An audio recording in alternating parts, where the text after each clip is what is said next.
Hello,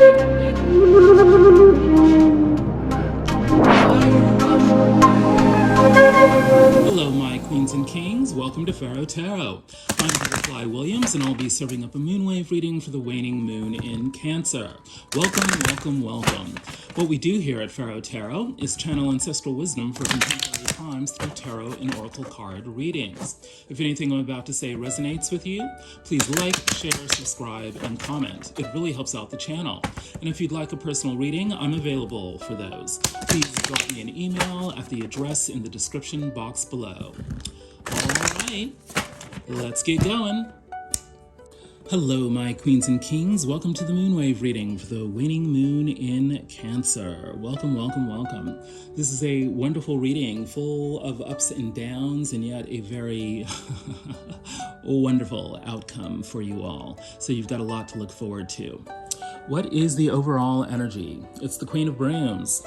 This is an energy of vivaciousness, charisma, deep intuition that helps guide yourself and others into a vision in which you can be mobilized with excitement and enthusiasm towards fulfilling your goals. The Queen of Brooms is the very epitome of dynamism. Go, go, go, go, go. And of course you'd want to go, everyone would want to go, because we've got the Nine of Cups energy here. This is about sensual fulfillment in the here and now. It's about getting your wishes fulfilled in the here and now. It's very much the energy of the feast, of celebration, of having a good time, of celebrating friendship and social relationships and the good life. And yet we've got the Five of Cups to complicate matters a bit. This is about letting oneself get obsessed with the negativity of the past. Perhaps things did not go the way that you planned. Perhaps there are some regrets about things that were said or actions that were taken. There's a reluctance to turn around and see the Two of Cups right behind you, the kinds of relationships that would come in to support you and energize you and take your mind off the bad times. This means that there's much occasion to practice inner strength. The Strength card is a major arcana card. It's divinely guided. It's about teaching you the life lessons that you need to learn in order to control your passions so that you're able to turn your emotions into fuel for pursuing your life dreams. Altogether, it is a heady mix. And yet one that really provides a lot of opportunities to be all that you can be. What's the advice? The Page of Cups. Let yourself be available to provide support for others. Let yourself be available to bring your own unique brand of creativity to the situation. The Page of Cups is a youthful energy. It's about bringing messages of emotional healing, but doing so in an innocent way by just offering to be helpful, being willing to contribute in whatever way that you can. Emotionally speaking, that may mean needing to offer an apology of some sort, but it doesn't have to be that dramatic. It could simply just be that you just need to be there. And yet you don't want to allow yourself to be taken advantage of. We have the Queen of Machetes here. This is an energy of having deep wisdom from a lot of past things that didn't go as well as they might have. As a result, one has become very wise, if a bit wary, about situations that one could get into. So even as we are being the Page of Cups, we need to be able to protect ourselves, and the Queen of Machetes is here to make sure that no BS happens. Boundaries will be important. That fits in very well with the Knight of Machetes. This is the quickest knight in the deck, and he's all about putting his ideas out there and doing so quickly and without shame.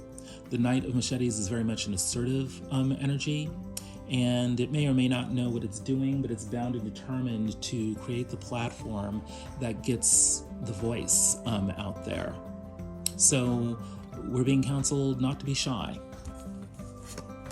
And there is no reason to be shy, because ultimately This is about your happiness. The Sun is the happiest card in the deck. What we are creating a platform for is our own happiness. We are going to be letting people know what we need in order to be happy. We're going to be so fiercely committed to our happiness that we're going to create boundaries that block out those that would try to undermine it. And we know deep in our hearts that our happiness has to do with becoming more vulnerable, becoming more childlike, becoming more willing to help others. What's at the heart of the situation? The Hanged Man. We're caught between two worlds.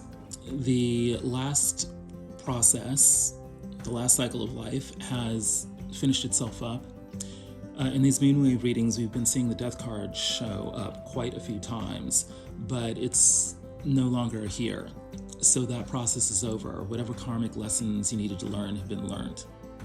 And yet we're still not quite fully acclimated to whatever the new situation is. So we're stuck in between worlds. We feel like, the rug has been pulled out from under us. We're not sure quite what next to do or what exactly is going on. And yet, while we may be feeling caught between the old cycle and the new cycle, clearly the winds have shifted towards the new cycle. We've got the Fool card here. So this means that whether we realized it or not, we have taken the leap of faith. We are heading into the new situation. The new situation is claiming us. That is the direction that is, being most favored at this time. And what really is that new direction bringing? The House is showing up again.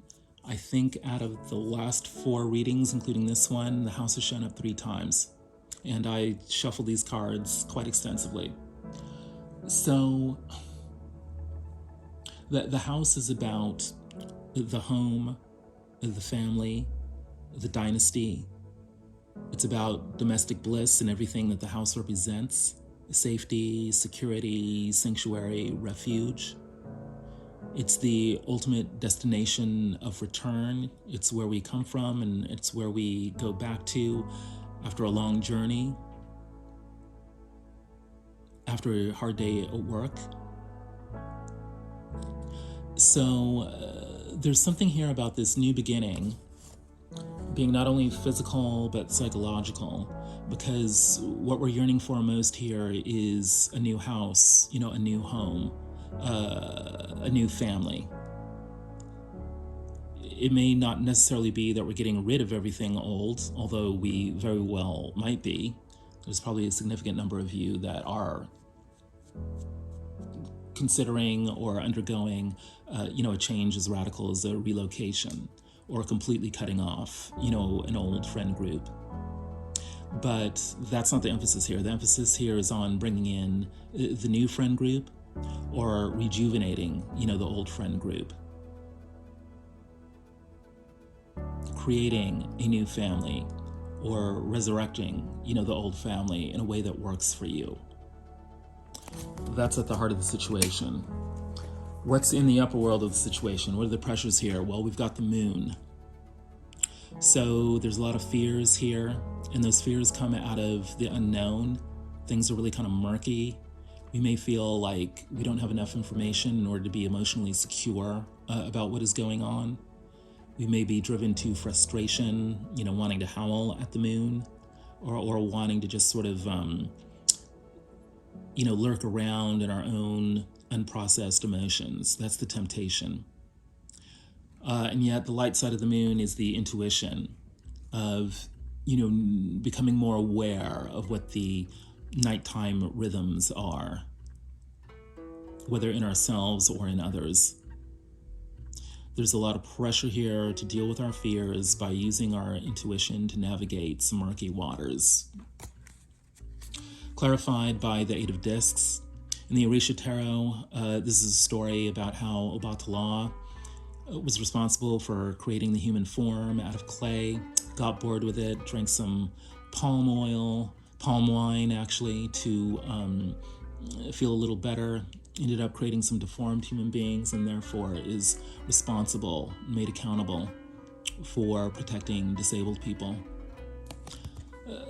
Now, it's not as specific as all that in terms of your fears, but there are issues here around being able to live up to your work responsibilities, not letting, bad habits distract you or undermine your ability to perform at your best, to be your most creative. And so the Adinkra symbol here is Owo Dobe, a snake that is climbing a raffia tree. Because of its thorns, the raffia tree is a dangerous challenge to the snake. Their ability to climb the tree is a model of persistence and prudence. So you need to be wise, and you need to be determined to climb up that tree. And you're going to need to weave in and weave out of all the obstacles and the opportunities. Not every opportunity is good, but a lot of them are. You need to figure that out while you're trying to make your way through the work world and, avoid the distractions and self-sabotage. This is what's, making life kind of murky for you, and why you're having to lean so hard in your intuition to figure it out so that you can bring that new house into your life. Which, by the way, could be quite literal. This could be about buying a new home, renting a new apartment, whatever, finally moving to your dream space, whatever that is. The motivation for this situation is the Lovers. So yeah, romantic relationships could have very much to do with this, but what the Lovers card is really about is a big decision. And obviously the kind of decision you want to make is one that's going to lead you to loving your life, loving other people, helping you to bring in, the loved one if you don't already have one. There's definitely something here about, an overwhelming feeling of wanting to be in love with your life, and perhaps maybe realizing that is actually possible. Clarified by the 8 of Coins. In the Journey to Egypt tarot, this is depicted by a woman who is a midwife teaching her skills to some younger ladies who themselves will be responsible later on for transmitting their knowledge of midwifery to other students. They're sitting in a library of sorts here back in ancient Egypt. So, the 8 of Coins, you'll note, is a double card because it showed up in the upper world as well. So both above and below, we're getting this pressure to make a big decision about either teaching or being an apprentice to pass on knowledge that sustains life. This is further clarified by abandonment. I just want to say that, a lot of these energies will be echoed in the column of cards where we discuss you. Here, abandonment is about being within a situation where a lot of other people have left. This could literally be, the physical town that you're in. A lot of people have moved on. Or it could just be, psychologically, like you feel like you're not really fitting in with the other people, around you. So it could be that you've abandoned them as much as they have abandoned you. This would explain the Hanged Man energy. So in the context of teaching an apprenticeship and making a big decision, there is all this tension around, where will you best be able to teach or learn? And is the current place the right place for you? You're searching not only for a new home for your body, but, for your soul and for your destiny, as well. So we've got some big decisions to make about where, we will best be able to teach or learn. What's going on with you directly? The 3 of Swords, so some heavy energies around the heart, and yet this is a Swords card, which is about air in the mental realm.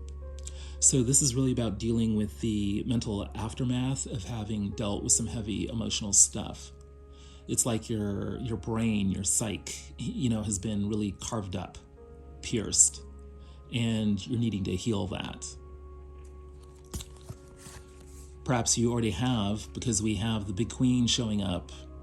In the Hoodoo Tarot, this is the Empress, Big Mama. She knows everyone in the village, knows all their wonderful traits and all their faults, knows where all the secrets lie hidden, and knows how to use those in an ethical way to get people to show up, to challenge them to show up as their best selves.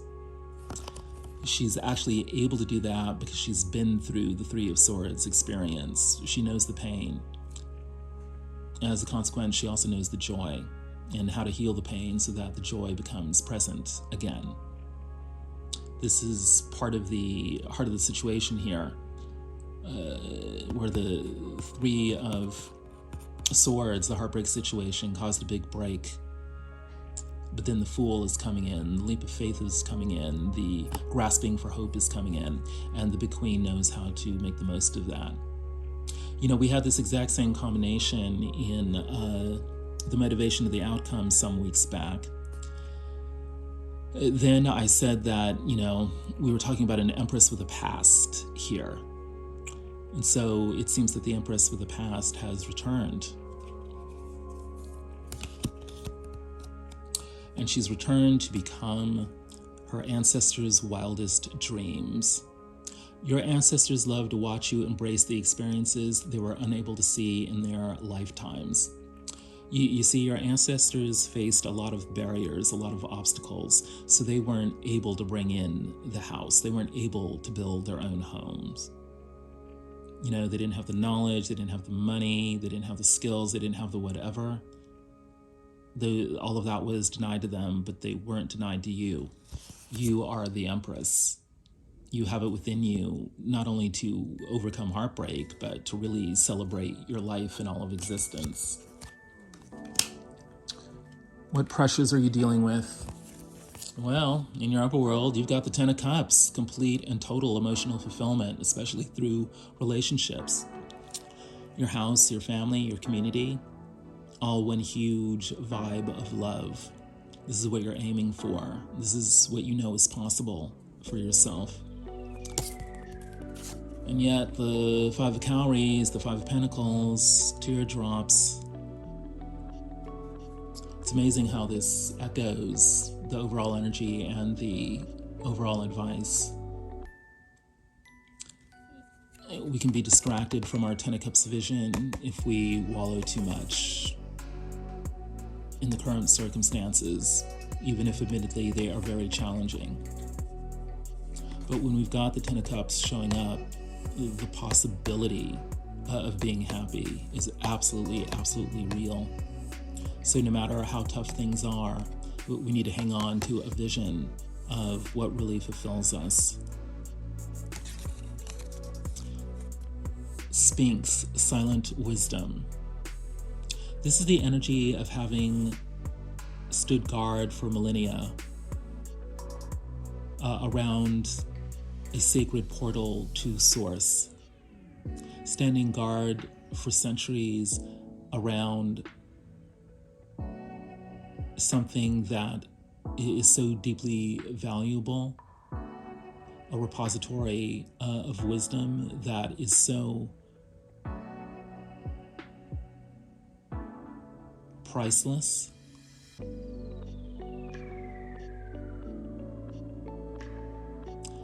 That our own sense of ourselves is identified with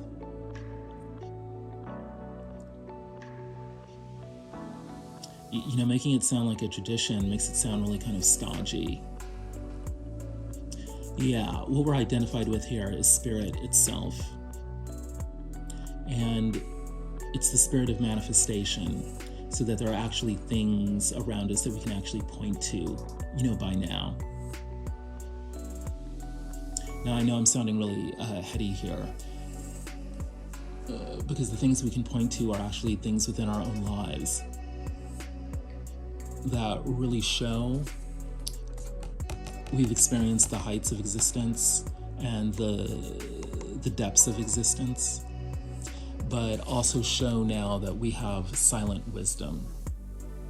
that we have the ability to protect ourselves and to protect others, and that we can transmit that knowledge. And this is echoing, what was going on in the motivation of the situation here. We now need to show that we can transmit, that knowledge in helpful ways to other people, that we can give aid to other people. And we don't have to be loud and obnoxious about it, but we do have to do it. This is why the Page of Cups was showing up. Being willing to support without having to be the star of the show, necessarily. What's in the motivation? Six of Swords. Moving on up, baby. Moving on out. Changing our mindset from fear to happiness. From wanting to run away to wanting to go toward. Having something to look forward to. And making sure that change occurs within our mind. Then we've got Young Blade showing up. Page of Swords. There is some small piece of information that we can find from a friend, a co-worker, a family member, in some random encounter on the internet. There's some little tidbit of information that can help us change our mindset, make us feel a little better, help us, head into sanctuary and refuge and a new start. It's looking like friends really may be the key here. The power animal for this moonwave cycle is lemur, symbol of friendship. Tap into your charming and cunning nature. Set out on an adventure that stimulates your senses. This has Page of Cups written all over it. Be willing to hang out, with your lemur tail. Have some fun. Let your friends help you. What's going on with the other? And let's remember that this could be what you think of the other, or it could be what the other thinks of you. Well, the other is bound in a trap of their own making, the Eight of Swords. They're not quite seeing something, they're not quite doing something. There's some sort of limited thinking here that's preventing them from living life the way it should be lived. Clarified by the Son of Coins. This is the Knight of Pentacles. This dude is all Mayan mystical here. He's got some kind of sundial in the back. He's got the knowledge. So what's going to get the other out of this trap is some kind of business project, being willing to kind of show off their knowledge to, move things forward towards abundance. But actually, they'll get further by listening rather than speaking. Listen and reflect. Sometimes what a person needs is not a wise mind that speaks, but a patient heart that listens. This actually could be advice to you as to how to deal with the other.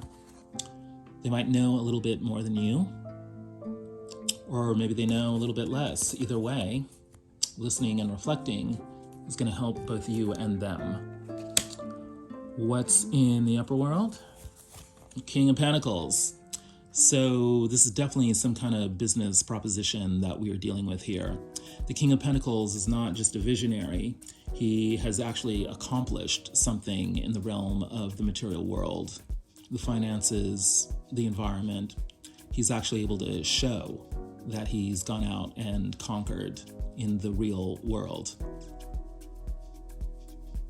There is the pressure to either get access to a King of Pentacles or to become the King of Pentacles here. And there's a lot of pressure around it because we have the Five of Wands showing up. Competition, everyone grasping for the same brass ring. Not everyone's going to make it.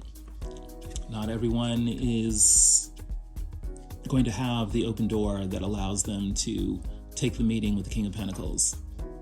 Not everyone's going to get the promotion that allows them to be the King of Pentacles. Not everyone is going to have the successful business that allows them to be the King of Pentacles. We have to know what we're doing. We have to know who we are dealing with.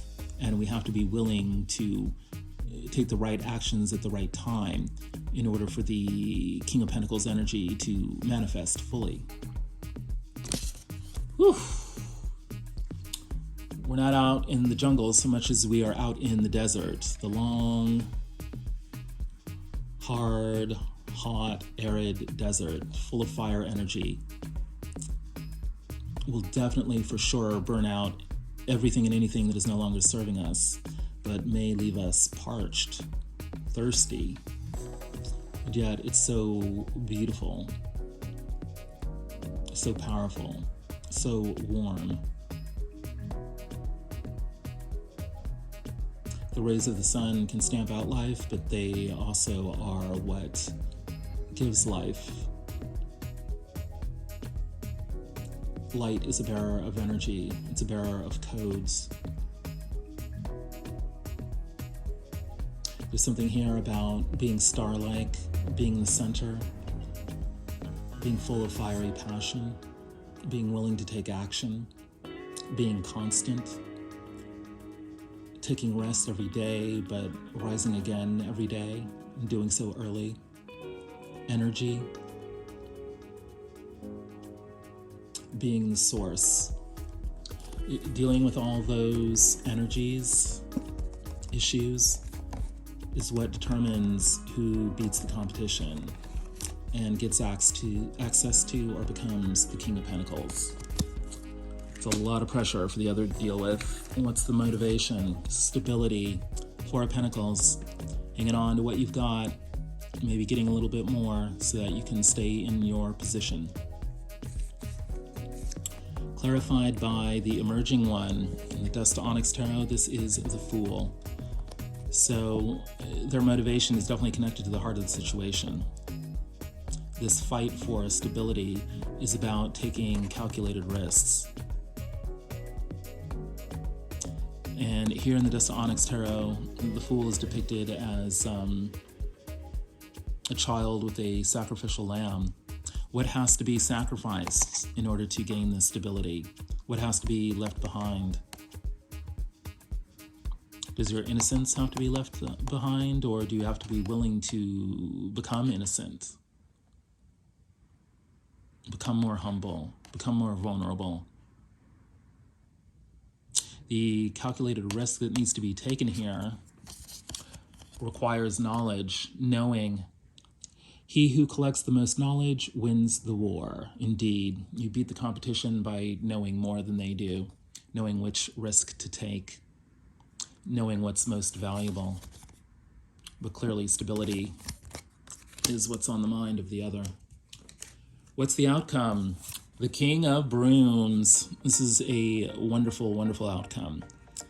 It means that there's a mystical marriage going on here between the collective energy, which is the Queen of Brooms, and the outcome, which is the King of Brooms. We shift from having merely a vision to actually manifesting. Action. Manifesting vitality. Manifesting an excitement and enthusiasm that is grounded in having provided something of value. So this is about stepping into one's full maturity and having that recognized by others. This is definitely about leadership, stepping into one's leadership abilities and not being shy about it. It's looking like there's going to need to be some sort of long-term plan around this. The Seven of Pentacles. Not sure why I'm having throat chakra issues here. So stepping into leadership is about coming into your voice and planning for that. Here in the Afro Tarot, the Seven of Pentacles is depicted by a plant in which all of the fruits look ripe.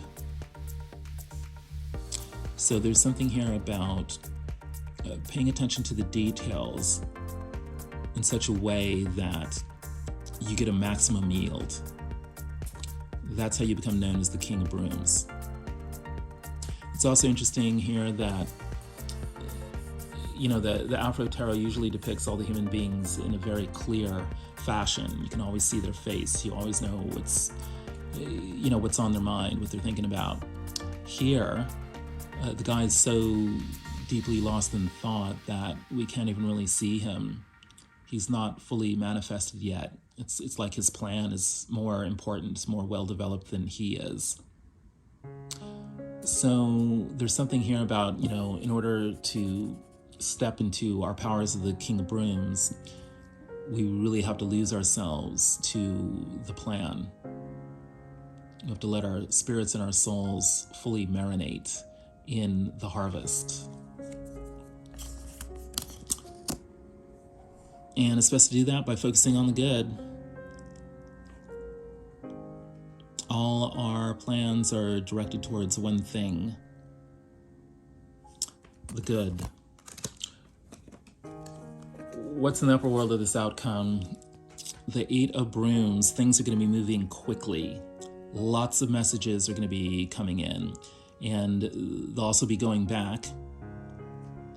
All of this will be happening in the context of a network of some sort, a wide-flung network. So we'll be getting messages from afar, and we'll be sending messages from afar. Lots of quick communication from lots of different people. But there's a pressure here to make things happen. That's why people are talking. Clarified by the Four of Discs, we're back to coconut divination, the Obi.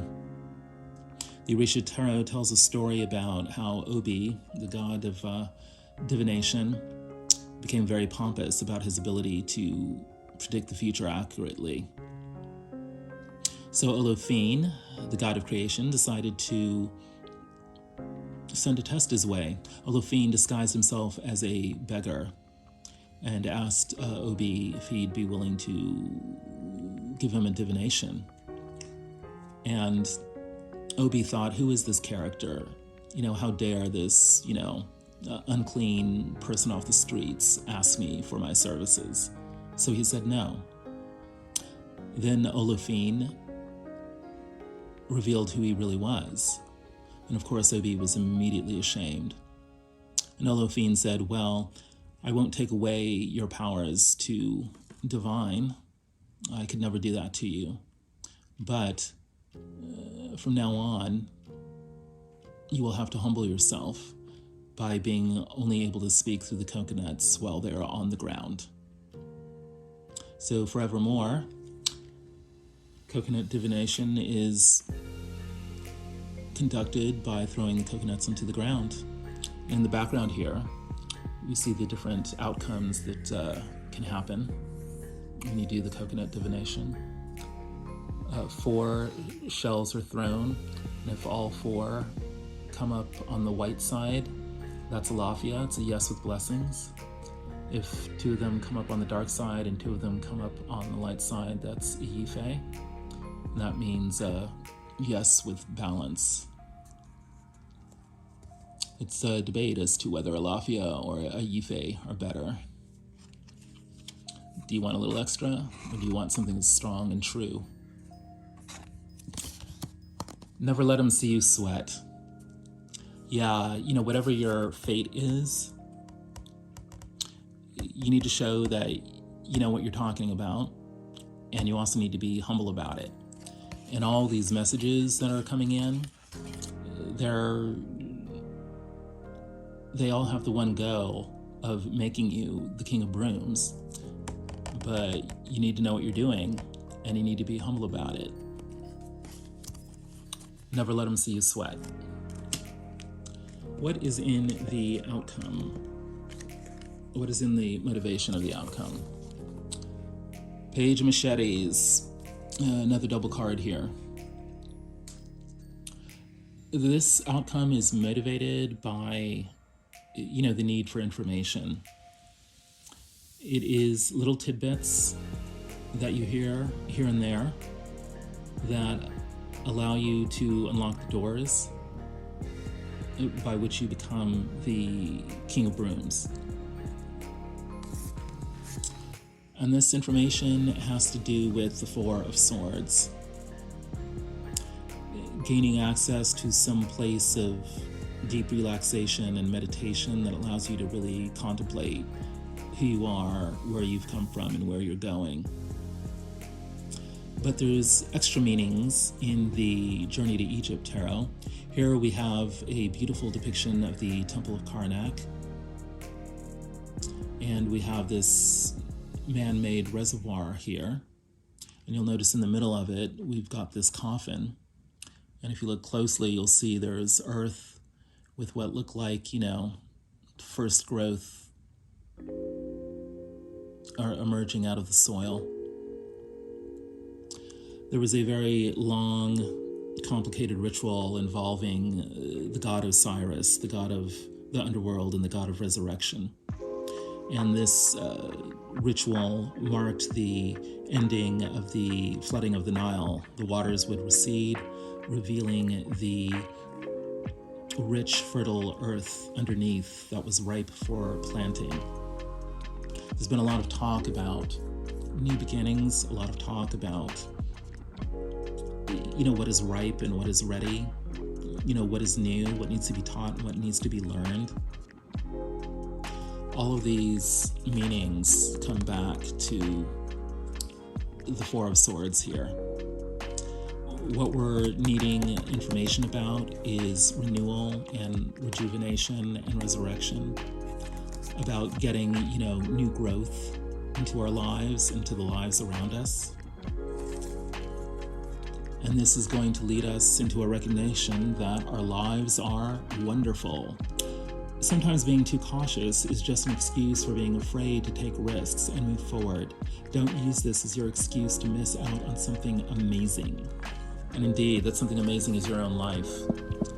Doing a little gossip, learning a little whatever from friends, family, coworkers, or whatever is going to motivate you to doing the contemplation that allows you to resurrect your life and realize how truly wonderful it is.